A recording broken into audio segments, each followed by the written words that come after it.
গুরু কৃপাহি কেবলম গৃহ নির্মাণের উপায় ও টোটকা নিয়ে আলোচনা করছি। আগে আপনাদের ভিডিওতে আমি জানিয়েছি কোন মাসে আপনারা গৃহ নির্মাণ করবেন।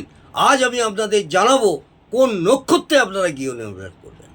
এটা আপনারা মাথায় রাখুন, ভালো করে মন দিয়ে শুনুন। পুষ্যা নক্ষত্রে বাড়ি নির্মাণ করা উচিত। পুষ্যা নক্ষত্রে যদি বাড়ি নির্মাণ করেন তাহলে আপনাদের উত্তম এবং শুভ ফলদায়ক হবে, এটা মাথায় রাখবেন। আমাদের 27টা নক্ষত্র, অষ্টম নক্ষত্র হচ্ছে পুষ্যা নক্ষত্র, শনি গৌরাজের নক্ষত্র। এই নক্ষত্রে আপনারা বাড়ি নির্মাণ করলে আপনাদের শুভ ফলদায়ক হবেই হবে। গিয়ে প্রবেশ করার সময়, বাড়ি নির্মাণ হয়ে গেল, গিয়ে প্রবেশ করবেন সেই সময় বা তার একদিন আগে আপনারা কোনো মন্দিরে ভিখারিকে বা গরিব দুঃখীদের কিছু দান করবেন। এমন করলে শুভ ফলদায়ক হবে এবং গিয়ে শান্তি বজায় থাকবে। বাড়ির ভিত করার সময় মাথায় রাখবেন ভালো করে, বাড়ির ভিত করার সময় জমির চারিদিকে জল দিয়ে সরলরেখা টেনে নেবেন, জল দিয়ে সরলরেখা অঙ্কিত করে দিন এবং চন্দ্রগ্রহের প্রতিকার করবেন। চন্দ্রগ্রহ বলতে যেমন আপনি রূপোর গুলি বানিয়ে বা মুক্ত একটা ছোট ঘট বা কলসির ভেতরে রেখে আপনি 40 থেকে 43 দিন পুঁতে রাখুন, যতদিন না বাড়িটা কমপ্লিট হচ্ছে। যে কোনো একটা কোণে, জমির একটা কোণে ওটা পুঁতে রাখবেন, পরে আপনি তুলে নিতে পারেন। 1টা, 3টে, 7টা, 11টা এইভাবে আপনি করতে পারেন। সম্ভব না হলে একটা দিলেও হবে। তাহলে আপনাদের বাড়ির সুন্দরভাবে সুসম্পন্ন হয়ে যাবে।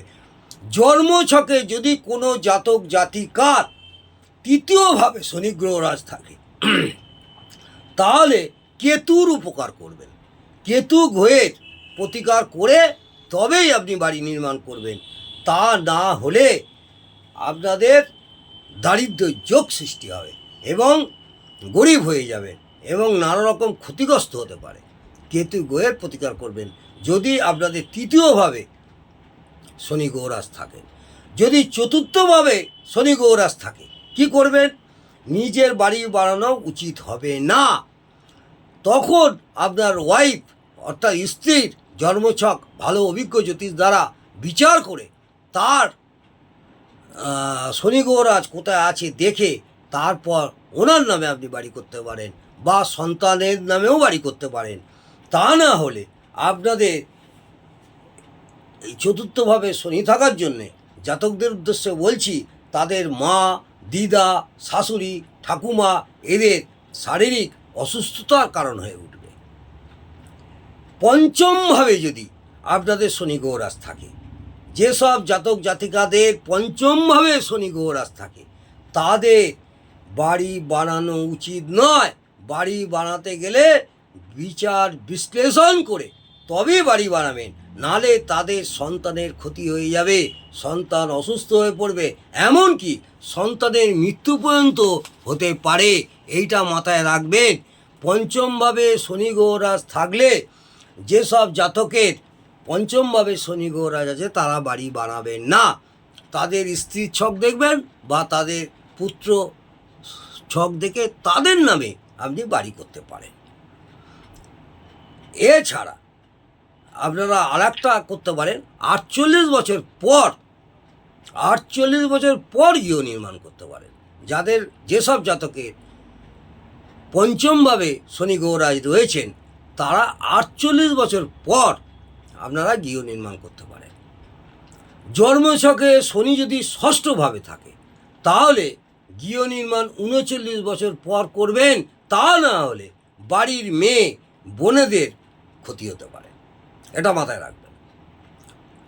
জন্মছকে শনি যদি সপ্তমভাবে থাকে তাহলে একান্তভাবে আপনাদের দেখে নিতে হবে বাড়ির জমি কোনো বাস্তুদোষ আছে কি না, সেইটা কোনো অভিজ্ঞ বাস্তুশাস্ত্রবিদকে দেখিয়ে তারপরে বাড়ি নির্মাণ শুরু করবেন। জন্মছকে যদি শনি গৌরাজ একাদশে থাকে, একাদশভাবে থাকে, লগ্ন সাপেক্ষে একাদশভাবে থাকে, তাহলে নিজের বাড়ির দরজা দক্ষিণ মুখ করবেন না।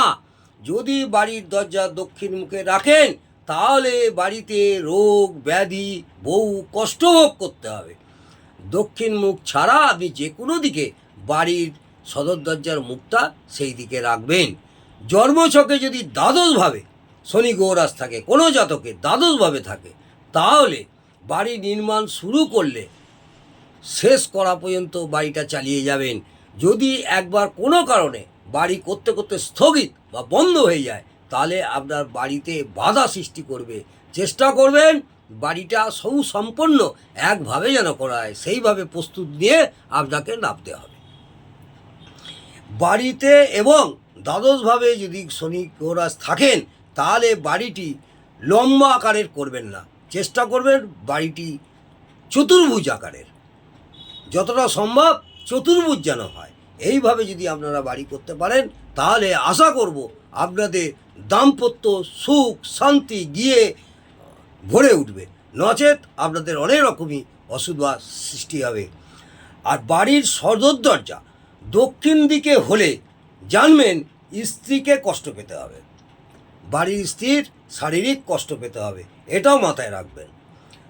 এছাড়া যাদের দ্বাদশভাবে শনি গৌরাজ আছে তারা বছরে একবার হলেও বা মাঝে মধ্যে সম্ভব হলে কোনো মন্দিরে, কালী মন্দিরে যেখানে বলি হয় সেখানে ছাগল দান করবেন, কিন্তু বলি দেবেন না, ছাগলটি দান করবেন বা ছেড়ে দিয়ে আসবেন, তাহলে আপনাদের অনেকটাই সুফল পাবেন। এবং বুধ গ্রহের প্রতিকার করবেন, বুধ গ্রহের যে কোনো জিনিস গরিব দুঃখীদের দান করবেন। বাড়ির পাশে যদি অশ্বত্থ গাছ থাকে তাহলে তার সেবা করবেন, বাড়ির পাশে যদি অশ্বত্থ গাছ থাকে তার সেবা করবেন। শনি মঙ্গলবার সম্ভব হলে প্রত্যেক শনি মঙ্গলবার ওই অশ্বত্থ গাছে ধূপ বাতি এবং প্রদীপ জ্বালিয়ে, ঘি এবং তিল তেলের প্রদীপ জ্বালিয়ে ওনাকে পূজা অর্চনা করলে আপনারা অনেকটাই সুফল পাবেন। নচেত গাছের ছায়া বাড়ির যেখানে যেখানে পড়বে সেখানে সেখানে বাড়িতে অনিষ্ট করবেই করবে, এটা মাথায় রাখবেন। বাড়ির পাশে যদি কুয়ো থাকে বা আপনার বাড়ির যদি কুয়ো থাকে তাহলে শ্রদ্ধানুসারে খুব ভক্তি ভরে কুয়াতে বৃহস্পতিবার দিন স্নান করে শুদ্ধ বস্ত্রে কাঁচা দুধ ঢেলে দেবেন। আপনার বাড়িতে কুয়া নেই, পশ্চিম দিকে আপনার বাড়িতে কুয়া নেই, কিন্তু আপনার জমির পাশে কোনো প্রতিবেশী জমি সংলগ্ন কোনো জমিতে যদি তার পশ্চিম দিকে কুয়া থাকে তার বাড়িতে গিয়ে একদিন হলেও আপনাকে ওখানে কাঁচা দুধ বৃহস্পতিবার ঢালতে হবে এবং শুদ্ধাচারে, তাহলে আপনার গিয়েতে শান্তি সুখ সমৃদ্ধি বজায় থাকবে। নমস্কার, জয় মা তারা।